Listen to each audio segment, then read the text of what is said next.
Next question. A person whom we call as Gnani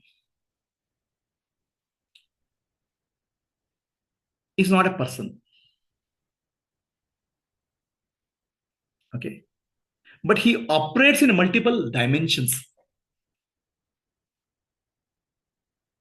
What we call a person, Adnani, he's a person. He can operate in only one dimension, person, as a person.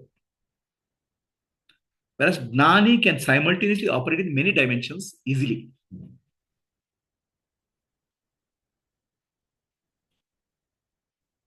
He is intensely human at the human dimension.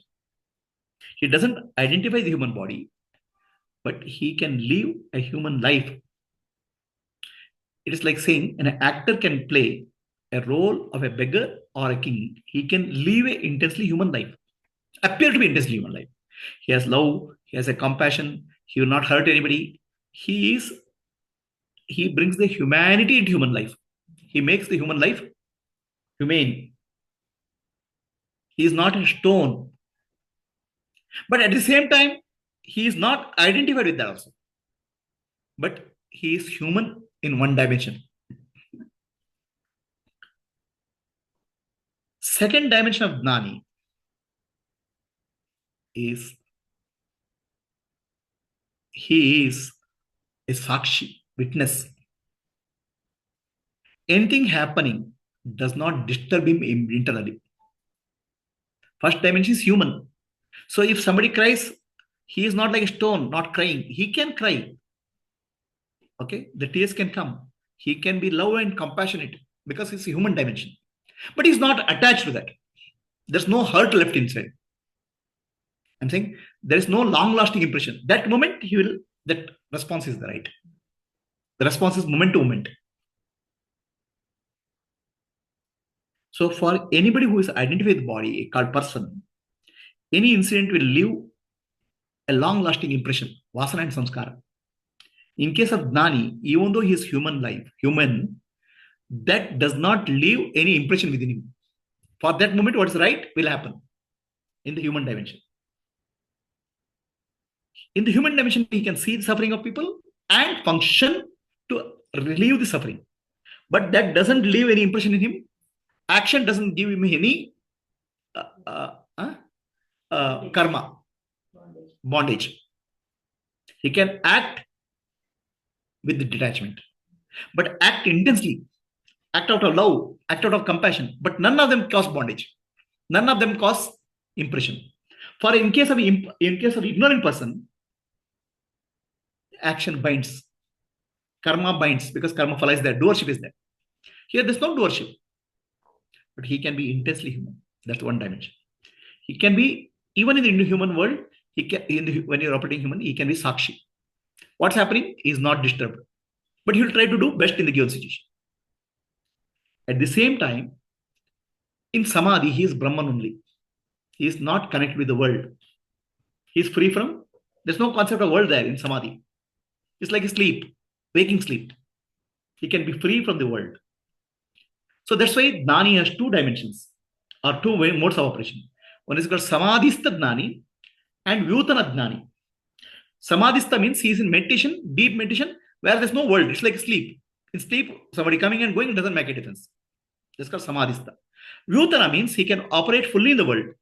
He can operate fully in the world, functionally, with full humanness, full love and compassion. But he's still internally not disturbed, Sakshi. That's why he can be Sthita Pradna in functioning in the world. Then another dimension of Gnani is there. When the ego and impressions go down completely, then a little bit of trace of personality is also gone. Then the functioning of the body-mind complex is not individual. It is the Ishvara functioning through the body-mind complex. Universal consciousness. The Gnani is no longer individual. A realized person who is fully free from ego is the closest to God which you can get. A God is formless. God in the form Saguna Brahma is the Sadguru, enlightened master. You cannot get closer to than God, because anything we go closer, there will be formless. The formless God appears in the form of Sadguru, Relash Master. That's why we say Guru Brahma, Guru Vishnu, Guru Devo, Maheshwara, Guru Sakshat, Parabrahma, Tasmai Shri Gurave Namaha. Brahma, Vishnu, Maheshwara represents Saguna Brahma, the quality. So we have a concept of God, a Sadguru as embodiment of God. God functions through him. Of course, the body has a limitation. Of course, the functioning has a limitation. The infinite intelligence functioning through the body-mind complex will have a limitation of body-mind complex, but it's not individual which functions, universal which functions. So Sadguru or a realized person has dimensions of a human personality. He is none of them, not attached to any of them. He has a personality. He is a sakshi, witness. He is a guru in terms of guiding and teaching. He is Parabrahma. He is Ishvara as Brahma, Vishnu, Maheshwara. Ishvara means Saguna Brahma. Any of these four dimensions are there. But when people interact, they can't recognize these four dimensions operating. To understand somebody four dimensions operating, you should have the wisdom. So people may treat as a person. People may teach as a good teacher. People may teach, oh, this guy is a Sthitapratna, enlightened one. People may teach as a Ishvara. People may treat him as Ishvara. People may treat as Parabrahma. Depending on what you treat the other person, Guru, you will get that in your life. Because what you see happens in your life. And a Sadguru or enlightened master or an avatar is like a mirror. He reflects. Sri Krishna reflected love for Gopikas. It's not Sri Krishna has love or anything. He is just like a mirror.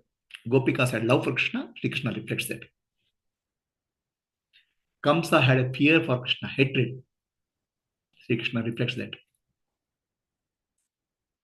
A realized person is like empty. In a mountain, when you stand in front of a mountain and shout, the mountain echoes back. What you shout comes back. In front of a realized person, what you put will come back to you. So then how will you improve? Supposing a new student comes and he's full of asanas and you keep on reflecting his own asanas. No. The Sadguru, a realized master, reflects you in the sense, if you are able to see Ishvara in him, Ishvara develops in you. Listen carefully. Listen carefully. If you see Ishvara, Ishvara develops in you. Yeah. If you see a Gnani, Gnana develops in you. So the intervention mechanism of a Sadguru is teaching. The teaching happens in two ways. By talks called Pravachana or Vachana Veda and his own life. So now in his own life, he reflects the teaching. So the Shishya is coming to a master to learn from the life of a master. So now you think that the Shishya comes and thinks, oh, this master is very smart. Let me learn. So he learns smartness from the master. Oh, no, this master is wise. Let me learn wisdom. We'll learn wisdom. Oh, no, this master is Ishvara. Ishvara will develop in you. No, this master is Parabrahma. The Parabrahma will develop you. What you see, Ishta. And what you see depends on your level of evolution. The master can speed up your level of evolution by through teaching, by his presence. By giving activities of service to you. The actions of the master, the activities which you give to you is there to help you get rid of vasana. That's how he intervenes in your life. But he will never say, do this. He'll say, this is a possibility. You try to do this.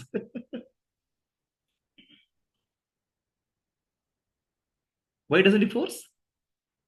Why doesn't he force? Do this.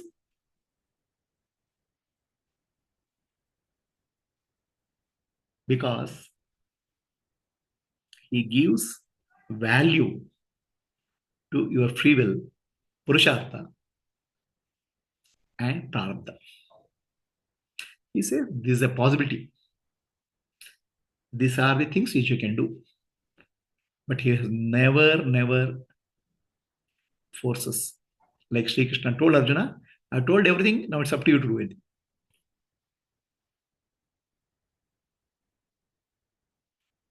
So how does a Shishya change in the presence of Guru? First thing is, the Guru gives him activity, service, which is a possibility. If you do with the due respect and due love, it changes within you. But understand, the realized master will never say, do this.